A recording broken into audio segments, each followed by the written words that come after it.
Hello everyone. In this video I will be giving you an overview of the projects related to TDoA, LoRa localization. So the most accurate technology used for device localization is the GPS supported by satellites. However, when it comes to IoT applications, it has some challenges. The main and most important challenge is the relatively high energy consumption because of the long-range communication with the satellites, and also that the frequency band used for satellites requires line of sight. Now, the emergence of technologies like LoRa, which is low power wide area network technologies, is that it has a long range coverage such that we can support localization for IoT devices and over a large scale of distance.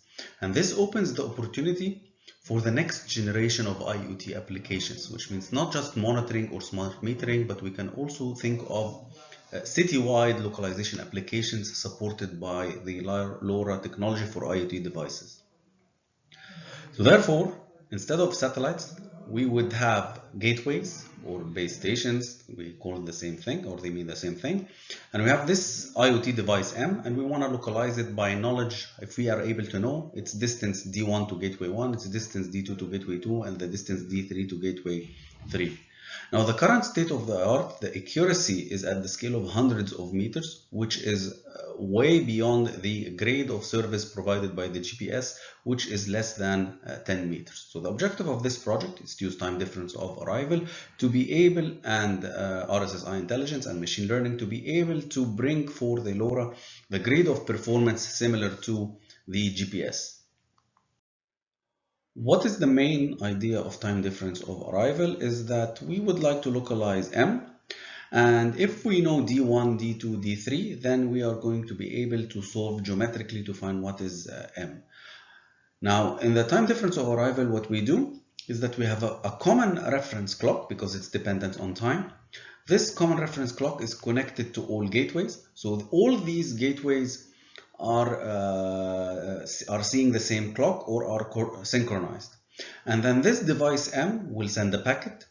And because of the difference in distance, D1 is closer than D2 than D3, then the base station will, or each base station will receive the same signal at different times. So the base station 1 will receive it at T1.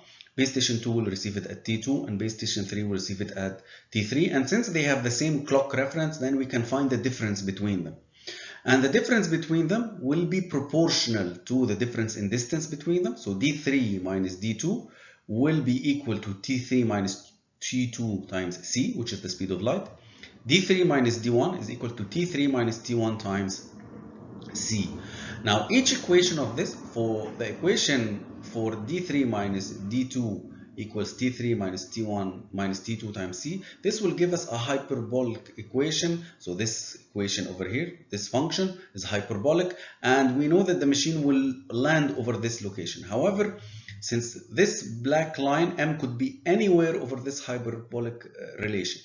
The second relation is also another hyperbolic relation, which is D3 function of D3 minus D1, and it will give me another hyperbolic function that might look like this.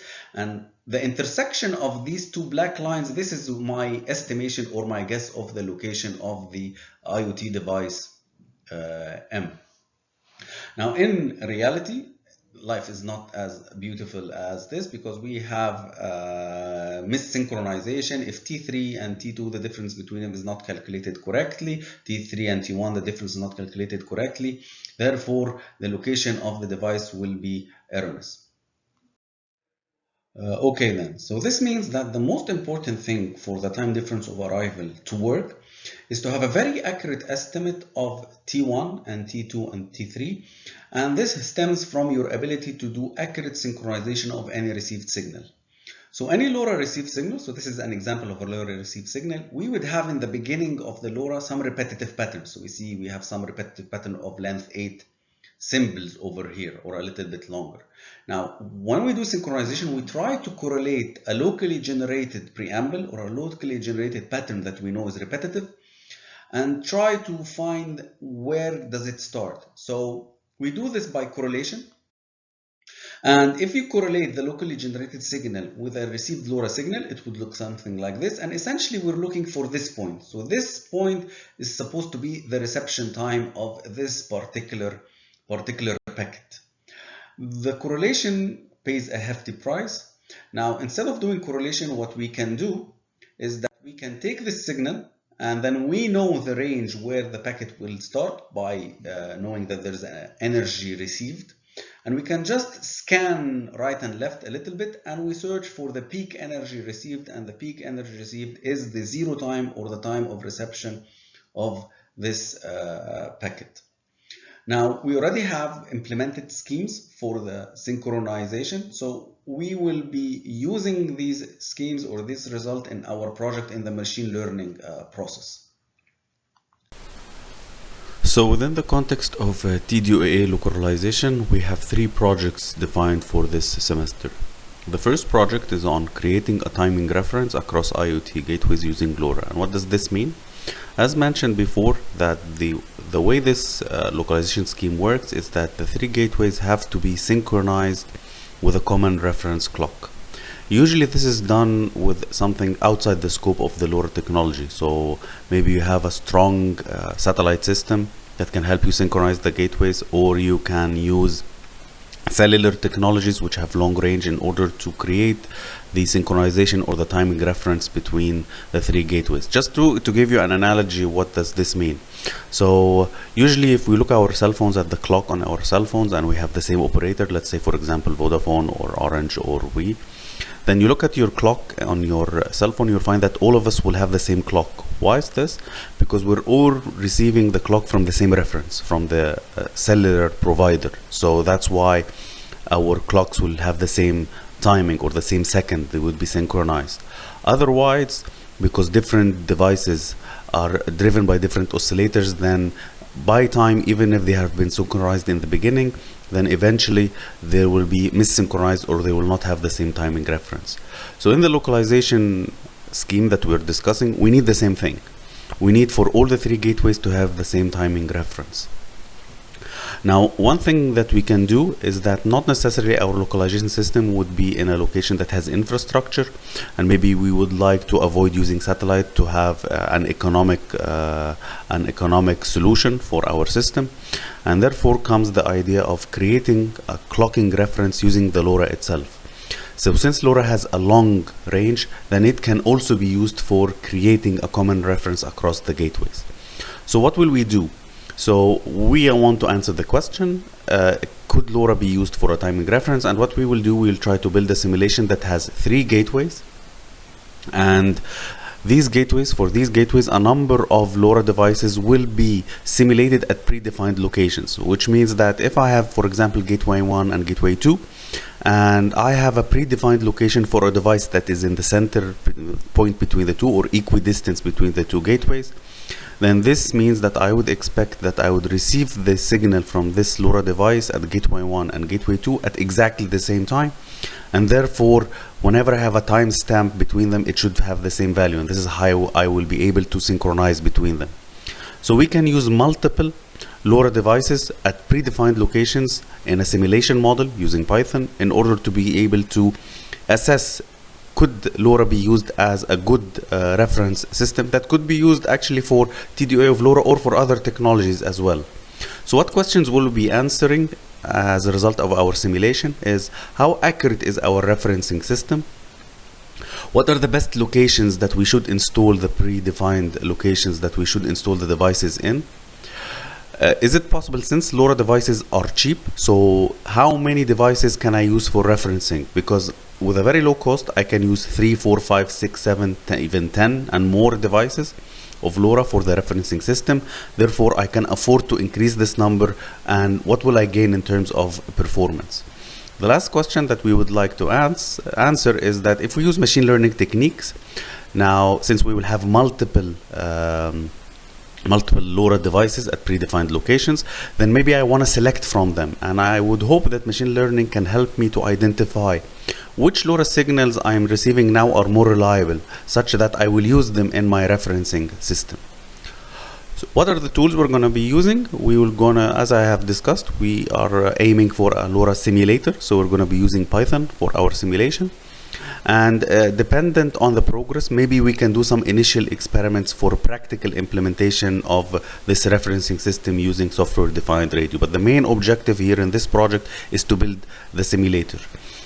In the simulator, we will be using our techniques for synchronization. So the algorithms for synchronization are already there and will be provided to the student working on this project. The second project within the scope of the TDoA localization schemes will be a Python-based simulator for performance evaluation. So essentially what we will do, we'll have a simulator. This simulator will have 3 gateways located at specified locations. We will be assuming that they have a perfect timing reference, and then the simulator should generate LoRa devices at different random locations as shown in the slide within the coverage area or the circle of coverage of interest of our simulator. And then we would like to start to evaluate how well does the current localization scheme that will be provided to the student will perform in terms of accuracy. What does accuracy mean? We would like to know the mean square error of the estimated location versus the real location of the devices. We will do a full breadth. We will look at different parameters of these devices, whether it's related to the LoRa communication itself, or whether, for example, for the preamble length, which is the number of the repetitive sequences, because the longer the sequence, the better the accuracy it could be. So we would like to have a full-fledged evaluation of the performance of the current localization scheme. But then we would like to turn our attention to the question, how can we improve? And here we would like in this project to install machine learning as a technique to learn from historical data when we did things wrong in our estimation, and can we benefit from this historical collected data to improve our performance. A second dimension that we can use is that given a device will be received at multiple gateways at different distances, then not only there will be a difference in the time of arrival, there will also be a difference in the received signal strength given by the RSSI indicator, which is the received signal strength indicator. And maybe we can use this to give additional information for our algorithms about the difference in distance to improve our localization accuracy. This could also be integrated with our machine learning techniques. And for the tools, as discussed, we will be having a Python simulator that will be complemented by machine learning techniques. Last but not least, our third project on LoRa localization using TDoA is the performance evaluation, but on the practical side. So we would like to do this using a software-defined radio.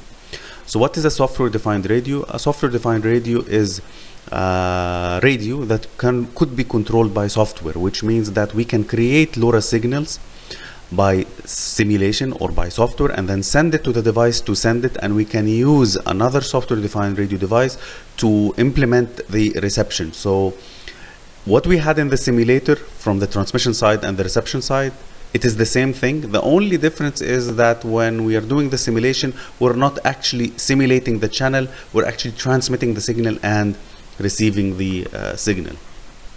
How can we do the performance evaluation? So the simplest of approaches is that we would like in the experimental setup to create 2 consecutive packets from the saved device where we know the time difference between them. So I will generate 1 packet, and then with a very well known time later on I will generate a second packet and I will send them. And then I will go to my receiver side, I will receive them and apply my reception technique. And then I will compare the difference in the receiving time between the 2 packets in comparison to the expected difference, and this will tell us practically how well is our localization scheme or our time estimation scheme working. Now, why do we move to this practical side? Because in practice there are a lot of problems or a lot of things that do not appear in the simulations. For example, one of these, I will not go into very details of this, but one of these things is like something called a frequency offset. What is a frequency offset? A frequency offset means that supposedly one of the transmitters, both transmitters send and receive at the 868 megahertz. But unfortunately, these devices could be driven by oscillators that are not exactly the same value, which means that the transmitter could be sent at 868 megahertz plus delta, and the receiver could receive at 868 plus or minus some other delta, and this will make the reception process have some additional error compared to what we have in the simulation. And this is what we would like to evaluate, is that theoretically the simulator from project number 2 will tell us what is our expected performance in reception, but we would like to see on the practical side how far are we away from this, and this is where software defined radio will help us. We already have some initial code for the transmitter and for the reception. So for the software defined radio, it's very easy to learn, and it is driven by Python, so therefore the tools that we will be using is still within the scope of Python programming.